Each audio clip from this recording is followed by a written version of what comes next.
Olá. Bom, hoje nós vamos aí continuar, depois desse nosso recesso, com as nossas aulas de filosofia.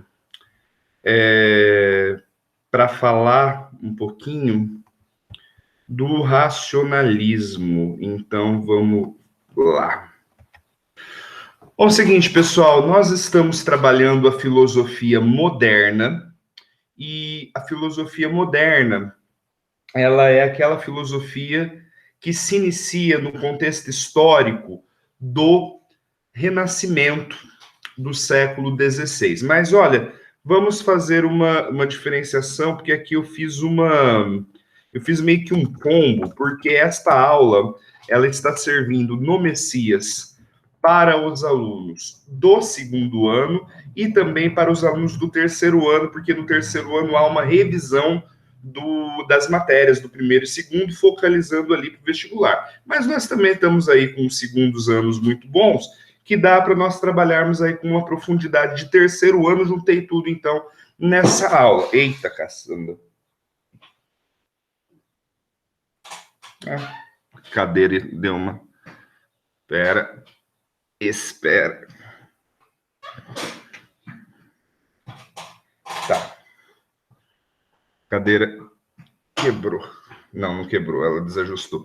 Então, como nós estamos com segundos anos bons, eu achei que é legal aí a gente dar aí a matéria do terceiro para o segundo com mesma profundidade, e aí facilita a minha vida nessas semanas aí tão corridas com relatórios, dentre outras coisas. Então, para o terceiro ano, nós estamos, na nossa última aula, nós vimos o contexto histórico da filosofia moderna. Contexto histórico esse que no segundo nós vimos também lá no comecinho de julho. Então, rapidamente aí para nós revermos. Renascimento urbano, século XVI.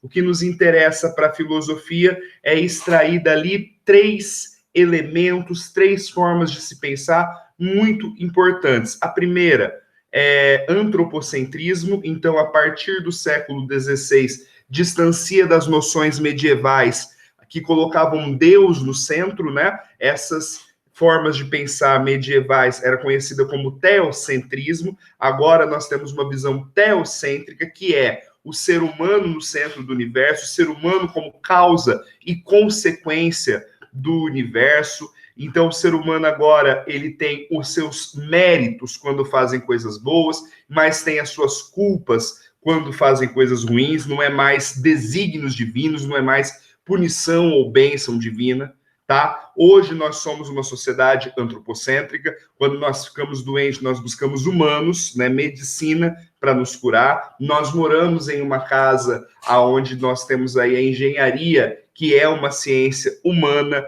Em outras palavras, ninguém reza ou apenas reza por uma cura ou por uma casa. A gente se usa dos elementos humanos. O ser humano organiza o mundo aonde vive. Então, nós temos aí uma visão antropocêntrica. O cientificismo, que é resultado da Revolução Copernicana, que é aquela ideia que a ciência deva conduzir a nossa visão de certo e errado, deva conduzir aquilo que nós devemos entender como correto ou não, verdadeiro ou não, e o humanismo, que é a valorização do ser humano enquanto dotado de direitos, enquanto um agente, um ser responsável dentro de uma sociedade, dentro de uma política. Pois bem, neste momento, que é a Idade Moderna, surgem duas linhas filosóficas. Uma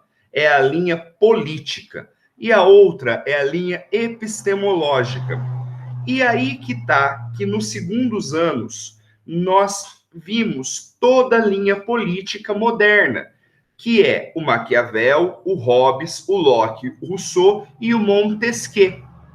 Nos falta ver a linha epistemológica, que é o Descartes, o Hume, o Bacon, o Locke de novo e chegando no Kant, tá? Então nos falta no segundo ano a filosofia epistemológica. Já no terceiro, nós não vimos ainda a política. Vamos começar pela epistemologia e depois vemos a parte política. Então, nós vamos ver agora o primeiro filósofo que vai fazer parte da linha epistemológica da filosofia moderna. Então, agora vamos parar, deixa eu ver se eu escrevi aqui. Aí, vamos parar para relembrar esta área do conhecimento. Vamos lembrar que a filosofia, ela se divide por áreas. A filosofia, ela é a busca do conhecimento. Ela é a busca da verdade sobre as questões, sobre os objetos de estudo. Ela é a crítica sobre um determinado tema. Ela é a visão reflexiva sobre um determinado tema. Vamos ver, nós temos a parte política, como eu acabei de falar, é uma área da filosofia. O terceiro ano, inclusive, já tem que saber todas essas áreas, né? Vimos isso no começo do ano. A política, nós temos a parte ética, que fala da busca da virtude. Nós temos a parte estética, que vamos falar lá na filosofia contemporânea. Nós temos a filosofia epistemológica, que é essa que nós veremos hoje. A epistemologia é a discussão sobre o verdadeiro conhecimento. A palavra episteme significa conhecimento. Epistemologia ou discussões epistemológicas é a questão de onde vem o verdadeiro conhecimento. Professor, já vimos filósofos que falaram, que buscaram, que discutiram a epistemologia, que questionaram da onde vem o verdadeiro conhecer? Sim, já vimos. Nós vimos a epistemologia clássica ou antiga, aonde o Platão fala do mundo das sombras e o mundo das ideias e da maiêutica, ou seja, o Platão fala que o verdadeiro conhecimento vem da nossa reflexão, vem da nossa essência, vem do conhecimento da essência das coisas, né? Então, Platão, quando ele vai trabalhar a epistemologia, que ele se questiona, da onde vem o verdadeiro conhecimento? O que o Platão ensina, o que o Platão pensa e reflete, é que nós, para alcançarmos o verdadeiro conhecimento, devemos separar a aparência, que é aquilo que nós podemos perceber com os 5 sentidos, e buscar a essência do elemento.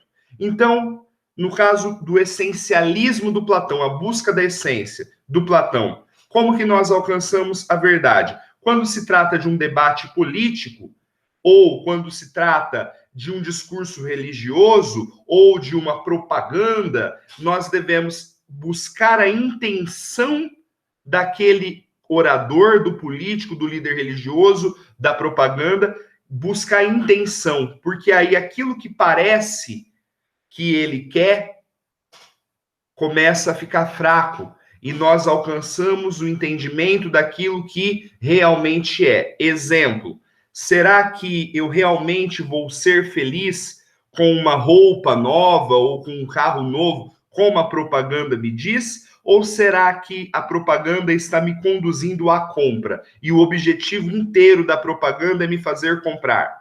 O objetivo inteiro do discurso religioso é qual será? Ou do político é o voto? Qual será? Tá? Então, o essencialismo de Platão diz que tudo está na essência e o verdadeiro conhecimento vem do autoconhecimento, que é a maiêutica, e do conhecimento da essência dos discursos e também do próprio mundo natural. Então, no caso, a verdade está na essência. E nós vimos o empirismo do Aristóteles, que diz o quê? Que o verdadeiro conhecimento está na compreensão do mundo físico, né, do mundo concreto, perceptível com os 5 sentidos, e na compreensão das suas leis, e na compreensão das leis que regem a natureza. Então, nós vimos o essencialismo e o epicurismo na epistemologia antiga. No caso dos terceiros, nós vimos também as epistemologias medievais, aonde o Santo Agostinho nos diz que o verdadeiro conhecimento vem pela fé, E o São Tomás de Aquino, na Escolástica, diz que o conhecimento está contido na lógica, na natureza também. Porém, a ciência que estuda a natureza, que estuda a lógica do mundo concreto, ela é insuficiente ainda, sobrando então a fé para aqueles que buscam a verdade. Então é aquela ideia do São Tomás de Aquino que diz que a verdade está na natureza, né? A ciência um dia provará que a natureza ela é Deus, que ela é um resultado, uma criação divina, mas ainda não a ciência ainda não é suficientemente desenvolvida para isso. Sobrando, então, para o filósofo, para aquele que busca a verdade, a fé.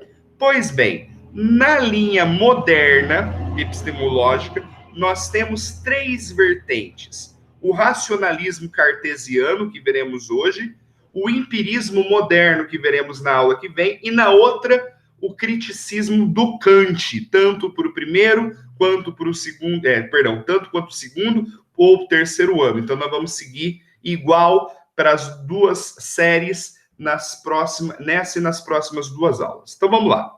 Principais elementos contextuais, já revemos, é o cientificismo, a ideia de que a ciência é a tutora do que é realidade ou não, do que é verdadeiro ou não, e o antropocentrismo, que é o ser humano como centro do universo, como centro das relações da sociedade política e não Deus. Pois bem, então nosso primeiro filósofo é este daí. Quando eu estou com o cabelo comprido, tem aluno que fala que meu cabelo se parece com o de Descartes, eu não concordo, mas o René Descartes, ou em francês, René Descartes, ele nasceu na França em 1596, ou seja, na virada do século XVI para o XVII, concentrou os seus estudos na epistemologia. Ele publicou, caso você for citar isto em alguma questão ou discurso de opinião, um livro chamado Discurso do Método. No Discurso do Método é onde estão os preceitos básicos do chamado racionalismo filosófico, que é uma busca epistemológica, ou seja, se questiona de onde vem o verdadeiro conhecimento, e já de cara eu coloquei aí para vocês a resposta é da razão. O Descartes, ele diz que a razão nos traz o verdadeiro conhecimento. Mas vamos olhar aí um pouquinho melhor a filosofia cartesiana na chamada dúvida metódica. O que cai no vestibular sobre Descartes está na dúvida metódica e que é, de fato, o pilar central para a compreensão de toda a sua filosofia. Nesse negócio de dúvida metódica, o que o Descartes questiona é se eu realmente posso confiar nos meus sentidos. Então, quando Descartes começa a se perguntar, a se questionar da onde vem o verdadeiro conhecimento, ele começa a refletir e chega nesta questão. Será que o verdadeiro conhecimento está no mundo que eu percebo com os 5 sentidos? Será que eu posso considerar o que eu vejo, ouço, provo, toco e sinto o cheiro como real, como absolutamente real? Será que eu posso? Então é justamente essa dúvida do método, né? O que é o método? É o jeito. A dúvida metódica. Qual que é a pergunta? A pergunta é: da onde vem o verdadeiro conhecimento? E qual que é o método, então, para eu alcançar esse verdadeiro conhecimento? A principal dúvida do método, a principal dúvida metódica, portanto, do Descartes é: posso confiar nos meus 5 sentidos?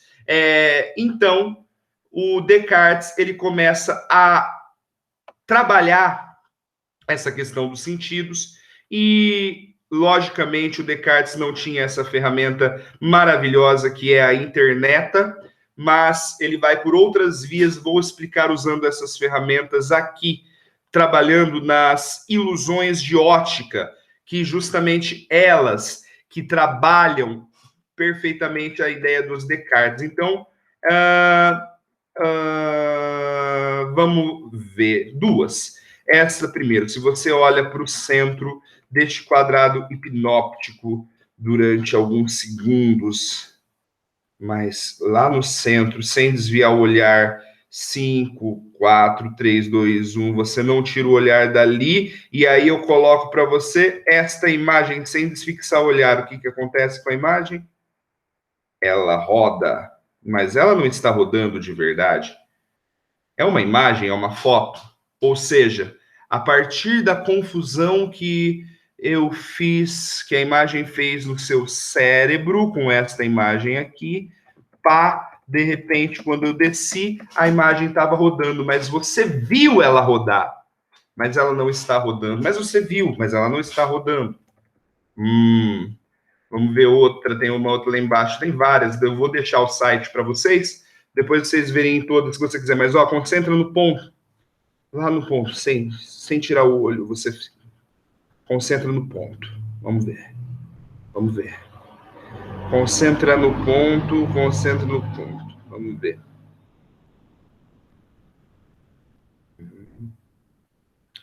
Bom, provavelmente o seu cérebro projetou cores numa foto preto e branco. Ou seja, aí vem a resposta do Descartes. É essa segunda linha. Não podemos confiar no que já nos traiu. Neste momento, nessas ilusões de ótica, enquanto eu mostrei para vocês esta imagem, e você olhou para ela na negativa, e de repente, ao mudar a imagem, você projetou cores que não existem em uma foto preto e branca, não é? Então, quando você está olhando para o ponto, de repente a foto muda e você projeta cor nesta foto preta e branca, isso é uma traição dos sentidos. Você, por 2 segundos, acreditou que esta foto era colorida ou que aquela foto lá em cima girava. Isso é uma traição dos sentidos, certo? Aqui, lógico que o Descartes não tinha a internet para chegar a esta conclusão. Então, quais foram as vias que o Descartes chegou? Comparar realidade com sonho, por exemplo, que nos seus sonhos você sente cheiro, vê, toca, mas não é real, então você está sendo enganado pelos seus sentidos. Um outro exemplo são os déjà vus, os jamais vus, que é aquela sensação de que isso já aconteceu, então você é atormentado por uma sensação, ou é vítima, ou é alvo de uma sensação que é mentirosa. Alterações de consciência, como, por exemplo, o uso de muito álcool, você pode ver o mundo girando e aquilo não está acontecendo. Você, no outro estado de semiconsciência, é quando você está para acordar ou está para dormir e você escuta coisas que não existem, vê vultos que não existem, coisas desse gênero. Em outras palavras, os sentidos eles não são para Descartes totalmente confiável. Eu vou dar um outro exemplo para finalizar essa discussão, que é um exemplo que remete os dias de hoje, que é a indústria alimentar, a indústria alimentícia. Então, quando você pega um amendoim ou quando você pega um chips, ele está com ácido fólico, ele incha a tua língua, tuas papilas gustativas, e você tem uma sensação prazerosa que você não teria se esse ácido, se esse sal não tivesse ali. Tanto é que você tem a sensação que não consegue parar de comer, tá? Essência de quando você come, por exemplo, um Cheetos de queijo, você acha que vai queijo ali? Salgadinho de bacon, não vai bacon ali, é só farinha com saborizantes. Então, o teu sentido do paladar está sendo enganado para achar que aquilo lá é gostoso, quando na verdade, ou que aquilo lá tenha gosto de carne e aquilo lá seja queijo, quando na verdade não é, tá? Então, a dúvida metódica é essa. Podemos confiar nos nossos sentidos? Podemos usar os nossos 5 sentidos como definidores do verdadeiro conhecimento? Isso que eu estou vendo, ouvindo, realmente é verdade? Então, o Descartes diz não, porque ele já nos traiu. Pessoal, não vai fazer que nem uma aluna minha fez há uns anos atrás, que ela foi jogar uma indiretinha pro namoradinho dela, aí ela escreveu assim no Facebook: não podemos confiar no que já nos traiu. Descartes. Não é o tipo de traição moral que ele está falando aqui, não é? É o método, né? O que nos traiu foi os sentidos, não uma pessoa, né? Então não é uma discussão moral, por favor. E já teve questão de vestibular que conduziu ao mesmo erro. Essa metáfora do gênio maligno é o seguinte: o Descartes pergunta se existisse um gênio da lâmpada mágica, um ser superpoderoso, um Deus, que simplesmente esteja na nossa cabeça, fazendo a gente ver um mundo irreal, fazendo a gente ver um mundo invisível. Como nós saberíamos? Um mundo visível mentiroso, de mentira, virtual. Como que nós saberíamos? Nós não saberíamos. Imagina que a gente estivesse colocado numa realidade virtual, né? Tipo um jogo, onde tudo está conectado em nós. E isso aqui é uma realidade simulada. E, de repente, a gente se perde aqui dentro e se esquece que essa é uma realidade simulada. Como nós saberíamos que isso é uma simulação e não uma realidade? Se eu tivesse um sonho muito real e não conseguisse acordar, como eu saberia a diferença do sonho para a realidade? Tá? Então, essa é a dúvida metódica. Não podemos confiar nos nossos 5 sentidos. Essa ideia remete ao Platão, aonde o Platão ele diz que os sentidos é o mundo das sombras.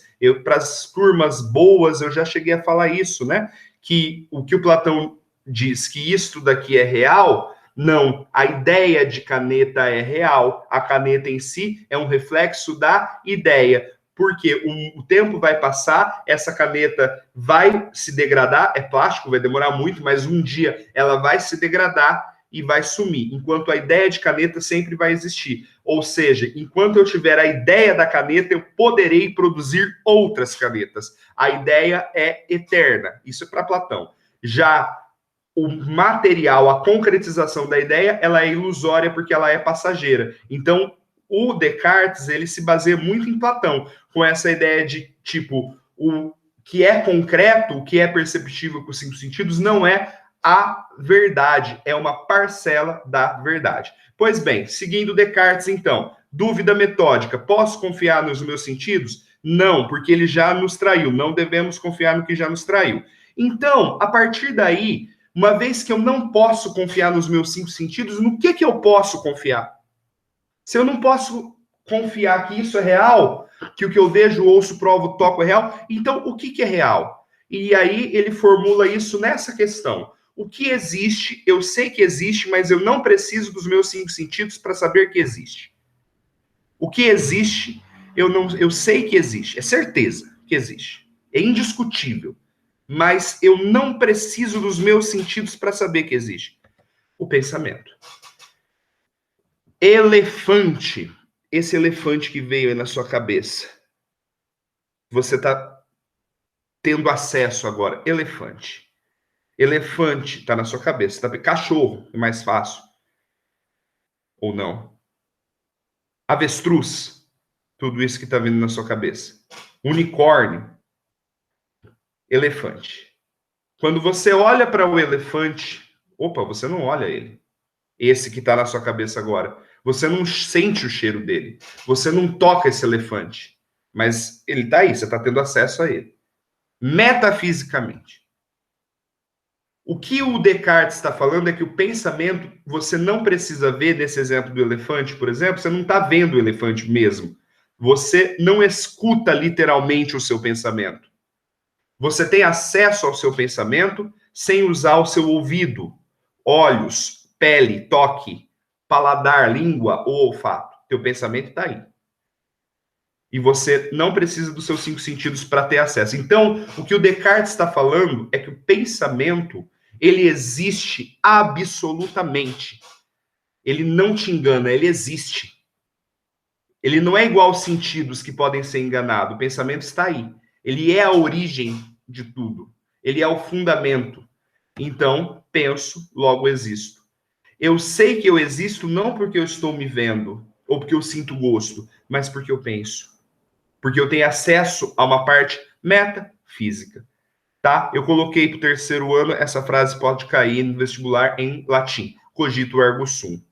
Certo? Conclusões sobre o Descartes. O verdadeiro conhecimento resulta do pensamento, do pensar.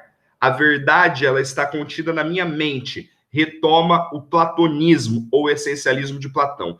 No pensamento, o verdadeiro conhecimento, ele resulta da razão. Como assim, professor? O pensamento, ele é dividido em várias partes. Por exemplo, fantasias, emoções, sonhos. Mas, de tudo que ele existe, a parte de todas essas partes do pensamento, a mais importante é a razão, é a aplicação da lógica. A filosofia, ela sempre usa da lógica, da crítica.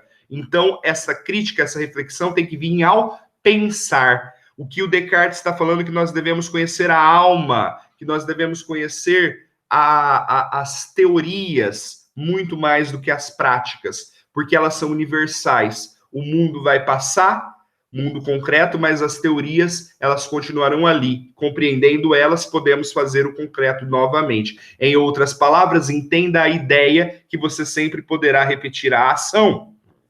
Em relação ao mundo perceptível, eu não posso confiar totalmente no que eu percebo, porque os meus sentidos já me traíram. A base do pensamento é o eu autônomo, é o meu pensamento, retornando à ideia da maiêutica.